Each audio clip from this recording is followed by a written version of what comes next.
Vedare tinokuchingamidzai zvekare kune chimwe chirongwa pano paZim Facebook Secrets and Confessions. Regedzai tibva tapinda mumamessages edu atatsoka takakubatirai. Message edu yekutanga yakamira sekudai so: hanzi makadii zvenyu mukomanashi, ndinokumbirawo kuti munge muchindiposterawo nyaya yangu makavikawo chitupa changu. Inini mukoma, nyaya yangu yakamira sekudai so: ndinoda kureurura izvo zvandakaita.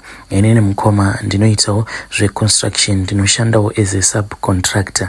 Saka tinowanza kufamba tichisangana nevakadzi vakasiyana siyana munzvimbo dzakasiyana siyana. So pane pamwe patakabva tazoenda tikanoshanda pane imwe complex apo patainge tichiita renovations. Saka pacomplex apa painge paine vamwe vakadzi avo vanobvawo kumusha. Vakadzi ava vaishanda mudzimba dzakasiyana siyana. Saka ndakabva ndazotaurawo neumwe mukadzi uyo wandakaona kuti ndiye ainge ari mufast pakati pavo vakadzi ava.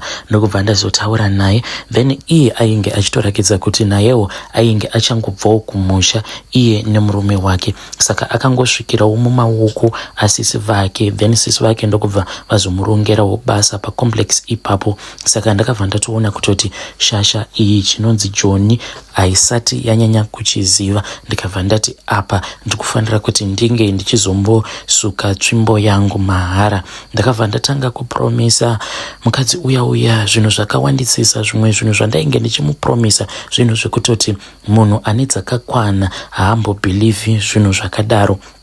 Zvadaro mukomanashi ndakati ndatora mafoni numbers ake ndokubva ndazotanga kutaura naye. Ndakabva ndamuudza kuti mukambani mangu ndainge ndichitsvaka mukadzi wekuti iye ange achizova munhu wekuti anenge achibata mabhuku. Ndikabva ndati inini dambudziko rangu nderekuti kana ndikabata mari sometimes ndinozokwanisa kana kuzongobirwa mari iyoyo nevakomana avo vandinoshanda navo. Dzose idzi dzainge dziri nhema. Inini ndine mudzimai wangu uyo wandinotambidza mari yose iyo yandinenge ndashandira. So this was just a way yekuti ndinge ndichingomuattracta, ndichimusedusa kwandiri. Mukadzi uyu mukoma akabva aita kuwira, kuita kupinda mumvura, akabva aita zvekuita kunyura chaiko. Mukoma akabva atanga kutondiudza humwe urongwa hwake hwaainge ainawo pamusoro pangu, achitondiudza kuti aiwa, kana ukangondibata zvakanaka kunyange mwana chaiye ndinokuitira. Because at that time ndainge ndakamuudza kuti mudzimai wangu iye ainge akati anongoda kungogumira pavana vaviri, ende mudzimai wangu zvekuzvara ainge ava kusada kuramba achingozvara. Saka iye akabva ati inini kunyange 5 vana ndinokwanisa kukuzvarira vana 5. Mukoma takati tadanana kudaro pafoni, ndokubva ndazomuudza kuti ndainge ndamutsvakira imba mune imwe location. Munhu ndokubva afara. Inini at that time hongu imba yainge iriko, but imba iyi mukoma imba yekuti inini nevakomana avo vandinoshanda navo, imba yekutongoti on a monthly basis tinotongoita half mumba imomo. Mune mubhedha, mune TV, mune kabar fridge. Zvinhu zvose izvi takazvitenga tichiitira kuti paya paunenge uchida kuva negirlfriend yako, it was far much better kuti usaenda kulodge, woendawo panzvimbo yekuti panenge pari peaceful. Saka imba iyi tinoibhadharira, tainge tichiibhadharira rent inini nevakomana vangu nekuti tose tiri vanhu vemadhiri. Saka iye ndakabva ndamuudza kuti ndainge ndamutsvakira pekuti ange achigara. Musi wandakaenda naye uko ndichienda kunomurakidza kuti umu ndo mumba mandada kuti iwewe unge uchizogara semudzimai wangu wechinumber 2. Akabva afara achiona TV, achiona magetsi akati ngwengwengwe, achiona zvose zvirimo mumba. Akabva ati apa ndagarika. Izvo kwani mukoma ainge atopinda mumba meboys, imba yekusherana. Iye munhu ndainge ndisina kumbogara ndamuudza kuti chiramba murume wako. Ndainge ndakangomuti zvinhu zvedu tinofanira kuti tinge tichizviita slowly, but vakadzi vanenge vane kamwe kashort. Because quickly mukoma akabva aramba murume wake. Apa inini ndisati ndagadzirira, apa mudzimai wangu ndiye ane makadhi ekubank, saka mari chaiyo access handina. handina, kunyangwe ndine zvimari zvishoma, but access kumari iyoyo handina, nekuti mudzimai wangu ndiye akabata matomo ose. Saka paakandiudza kuti iye ainge atorambana nemurume wake, ndakabva ndapanika mukoma, ndakashaya kuti ndoita sei. Munhu ndokubva ndatomuudza feya, ndakabva ndati shamwari, wakazikisa, waronga wega, zvinhu zvako izvi zvawaronga wazvironga wega, dai wanga uri umwe munhu wadzokera zvako kubasa.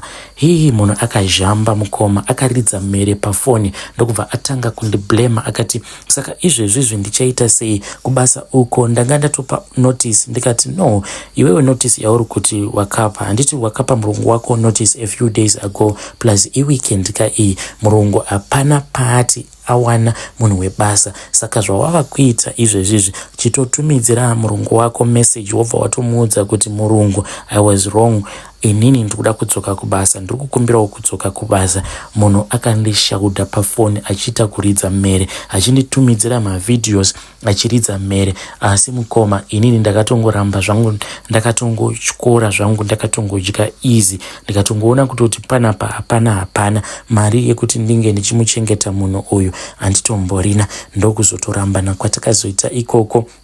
But iye manje zvaakazoita ndezvekuti akabva azofonerana nasisi vake, ndokubva vauya vakabva vatakura zvinhu zviya. Ndakazopinda busy neboys mukoma, because zvinhu izvi tainge takabatanidzana mari. Ndikabva ndati aiwa vakomana, zvinhu izvi tichazozvitenga zvedu, aiwa zvinowanika mugame, ndo mamwe maloses acho, some you win some you lose. Saka vakabva vatakura kamini fridge kaya, vakatora nebed, vakabva vatora netv, zvimwewo zvidiki vakabva zvesiya. Ndakazopinda busy mukoma yekuti ndakazomhanya ndichitsvaka mbedha, zvekare ndichitenga a second hand tv, then ndikazotenga fridge. Nekufamba kwenguva pari zvino titori neanother house that is in the same location. Mulocation imomo mandinogara ndimo mune imwe room iyo yatinowanzokushandisa inini neboys rangu randinoshanda naro. So mukoma, iwo ndo nyaya yangu. Vedare ndo message iyo yandakatumidzirwa ichibva kuna mukoma vedu. Shua vanhu kurongana kusvika pakurenta imba yekuti imba haigare vanhu, imba yekuti hanzi kana uine girlfriend yako paya paunenge uchinzwa kuti uruda kumboenda kunorara out negirlfriend yako, instead yekuenda kunobhuka kuma guest house, unobva wangoenda kuimba ikoko uko kusingagare munhu, kumba kwekuti tinopanana zvijana zvekuti nhasi ndiwe mangwana ndini. Staira iri rikagara rabatwa nevanhukadzi, kunofiwa. Just imagine kuti vanhukadzi vakazoitawo chiclub chavo ichocho chekuti vanenge vaine chimukuku chavo chekuti vanenge vachizvilojera ivo nezvikomba zvavo, vachibatanidza kuti uyo akabvisawo 200 kuchafiwa zvomene. Regedzai tibva taenda panyedu inotevera. Nyedu inotevera yakamira sekudai so. Nezuro ndakatumidzirwawo WhatsApp voice note iro rakabvawo kuna vahanzvadzi vedu. So ndanga ndisati ndakwanisa kuwana mukana wekuti ndinge ndichigara pasi kuti ndinge ndichikwanisa kuita type up each and every word. Saka ndichange ndichizokupai narration yevoice note ravo iro ravakanditumidzira. Narration yacho yakamira sekudai so. Hanzi makadii zvenyu mukoma nashi, ndinokumbirawo kuti munge muchindipostirawo nyaya yangu makavikawo chitupa changu. Mukoma nashi, inini ndiri mudzimai ane makore 26 ekuberekwa. Mukoma nashi, ndikangoti maproblems angu akatanga apo pandakarambwa neumwe murume uyo wandainge ndichidisisa. Saka murume uyo wandainge ndichidanana naye akati andiramba. Ndakabva ndazoenda kumba kwake, ndokubva ndazomukumbira ruregerero ndichizama kuti inini naye tinge tichinzwisisana, but iye akabva azondiramba totally zviya zvekutoti handichatokudi. Ndakatombozama kuti ndinge ndichimunyengerera nenzira dzose dzandainge ndichigona nadzo, but akabva andirakidza kuti ainge asingatombondidi zvachose. Ininiwo mukoma ndiri munhu wekuti ndine mafeelings akanyanyisisa. Kunyangwe ipapo pandakaenda kumba kwake ndainge ndichitozama kuti inini naye tinge tichinzwisisana, asi ndokubva azoramba. Pandakaona kuti munhu uyu ainge asisina kana nyaneni, ndakabva ndazodzokera zvangu kumba. Saka ndakati ndadzokera kumba ndipo pandakabva ndazongopindwa neumwe mweya wekuti rekedzai ndimbozvibata ndimbozvikanyanga ndione kuti zvinozoita sei. Saka ndakabva ndazotanga kuzvibata mazamu angu. Ndakati ndazvibata mazamu angu awa ndikabva ndaona kuti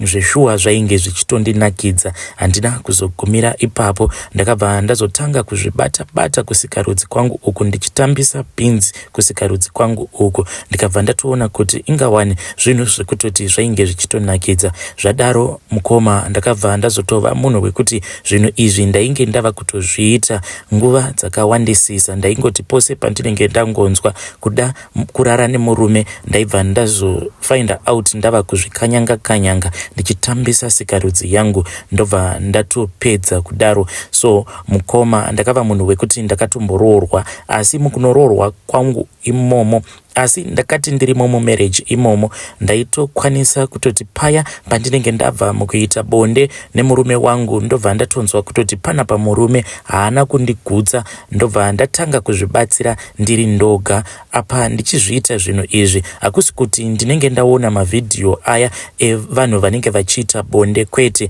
Ndinokwanisa kutongokaruka ndatofunga kuti ndikuda kutomboita chimandara maoko. Ende dzimwe nguva ndinokwanisa kutoti kana ndikaona banana ndobva ndatonzwa ndichitochiva banana riya kuti banana iri dai ndatomboita bonde naro. Sometimes kana ndikatomboona gaka aya magaka echirungu ndinobva ndatotora cucumber riya mushure mekunge ndarichiva ndobva ndatotanga kutoita bonde naro. Zvinhu izvi zvinondiafekta nekuti pose pandinoti ndapedza kuzviita ndinobva ndatanga kuchema, kutoburitsa misodzi chaiko, ndichitochema ndichitoti ko zvinhu izvi ndiri kuzviitireiko. Uye ndikudawo kuti kana mava kuposta nyaya yangu munge muchindibvunzirawo kune vedare renyu kuti zvinhu zvandiri kuita izvi zviri normal here kana kuti hazvisi normal, nekuti ndega handitombokwanise kuti ndinge ndichiregedza unhu uhwu hwandinoita. Zvekare mukomanashi, inini ndiri munhu wekuti kana ndikapinda murelationship iyo yandinenge ndapinda mairi, kana murume wacho akaita sekunge anenge achizengurira murudo, akaita sekunge iye anenge asingandinyengereri, neniwo ndinobva ndangosiyana naye, nekuti inini ndinoziva kuti ndega ndinokwanisa kuzvifadza. Ndinokumbirawo kuti vanhu vaMwari munge muchindibatsirawo. Handizivi kuti pane mushonga here wandinofanira kuti ndinge ndichinwa kuitira kuti mweya uyu wekuti ndinopota ndichizvibatsira ndiri ndega unge uchizobva. Handizivi kuti pane mushonga here wandinofanira kuti ndinge ndichizonwa kuitirawo kuti ndinge ndichisiyana nekahunhu aka kandinoita kekupota ndichizvibatsira. Please help me. Vedare ndo narration yevoice note iro randakatumidzirwa richibva kuna vahanzvadzi vedu. Saka ndanga ndisati ndakwanisa kuwana mukana wekuti ndinge ndichiriita type up, asi ndiyo narration yacho. Ngativabatsirewo mucomment section. Please let us help her in the comment section. Ngatisamanyirirai kuvatuka kana kuvajaja, nekuti munhu muchizomuona achizouya neconfession yake munhu anenge azvitongesa, nekuti hazvisi zvinhu zvekuti zviri nyore kuti ungouya pasocial media wobva wapa umwe munhu confession yako. So let us try to help her out nemoyo une rudo. Inini ndikuona sekunge the root of her problem apo pavainge vari murudo, desperately in love, then murume uyo wavainge vachidisisa nemoyo wavo wose vahanzvadzi vedu ava vakabva vazorasiswa nemurume iyeye. So I think kubva ipapo vakabva vava amene kuti tingati ibitterness here, bitterness yakabva yazopinda mumwoyo mavo. So I think kuti maybe ndo zviri kukonzeresa kuti vange vachizova munhu wekuti havakwanisi kunyengerera munhurume, nekuti I think kuti rudo kuti runge ruchitoshanda kana kuti marriage kuti inge ichitoshanda hunge vanhu vaviri vachitonyengererana, nekuti mukasakwanisa kunyengererana then any silly mistake munobva mazotorambana. So That is what I think. You can tell me what you think in the comment section. Regedzai tibva taenda panyedu inotevera. Nyedu inotevera yakamira sekudai so. Hanzi makadii zvenyu mukomanashi. Ndinokumbirawo kuti muge muchindipostirawo nyaya yangu makavika chitupa changu. Inini mukoma ndiri mudzimai ane makore 32 ekuberekwa. Ndinewo nyaya yangu iyo. Nyandiri kuda kuti munge muchizondipostirawo pamaconfessions enyu. Nyaya yangu iyi yakaitika kudhara. Amai Vangu vakambonetsana neumwe mukadzi uyo wavainge vachishandidzana naye. Iye ainge aine table yake yemusika, then ivo Amai Vangu vainge vaine table yavo yemusika. Zveshuwa mukomanashi uroyi huripo. So zvakazoitika ndezvekuti mama vangu vakazokwanisa kukasika kubata iye mukadzi uyu, ende vakabva vamubata red handed. Musi wacho iwoyo inini ndakanonoka kubva kuchikoro. Saka mama pavakaona kuti ndainge ndanonoka kubva kuchikoro ende ndini ndaipota ndichivaendesera chikafu, saka vakati vanzwa nzara ndokubva vati chiregedzai ndinge ndichienda kunobika. Ndokubva vangosiya vasina kana kumborayira anyone, sezvo vainge vava kusataudzana nemukadzi uyo wavainge vatukana naye, zvekare nevamwewo vanhu vainge vachitengesawo ipapo apo Amai Vangu pavainge vaine musika wavo. Saka vakabva vazongobva mukoma, vakangotora masaga ndokubva vavhara zvinhu zvavo izvo zvavainge vachitengesa, ndokubva vazoenda kumba vakabva vazobika. Saka mama ivo vanoti vakati vasvika kumba nguva yacho iyoyo vanhu vainge vachiri kushandisa mastovhu aya edhaga, munomaona ainzi mastovhu edhaga. Saka mama vakati vasvika pamba ndokubva vaona kuti stovhu yacho yainge yatsva. Saka vakabva vatora plate iyaya ndokubva vazodzoka nayo kumusika, nekuti ipapo pamusika ipapo painge paine umwe mudhara aiita zvekugadzira mastovhu iwayo edhaga. Saka vakabva vazodzoka nayo kumusika. Mama the road yavakazoshandisa it was a different road. Saka vakashandisa imwe nzira yekuti unozobudikira nekuseri kwemisika. Apa pamusika ipapo zvapainge pakaita ndezvekuti vanhu vainge vakavhara misika yavo zvekuti waisakwanisa kuona kana kuri kunzi munhu akabva nekuseri kwemisika sezvakaita Amai Vangu. Saka vakazoti vatenderera manje vava kufamba vachienda pamusika pavo, ndipo pavakabva vazobatikidza mukadzi uyo wavainge vabva mukutukana naye ainge akachonjomara kudaro ainge akabvisa bhurugwa rake. Mama vakanetsana naye mukadzi uyu kusvika vachienda kumapurisa, but nyaya yacho hakuna kana kwayakamboenda. But ndozvakaitikawo izvi mukomanashi. Mama Vangu vakabata umwe mukadzi uyo wavainge vabva mukunetsana naye, akachonjomara kuseri kwemusika wavo, akakurura bhurugwa asina kana kutombopfeka anything. Ameno kuti imhiko dzakaita sei dzaainge achiita. Vedare ndo message iyo yandakatumidzirwa ichibva kuna vahanzvadzi vedu. Zvakangoma zvo vedu we, dai wanga uri wobva wasangana nemunhu akamira pamusika pako ari kuseri kweya uko kwaunowanzokugara uri wakamirira macustomers, obvaona kuti munhu anenge akatochonjomara asina kupfeka kana chipfeko chemukati.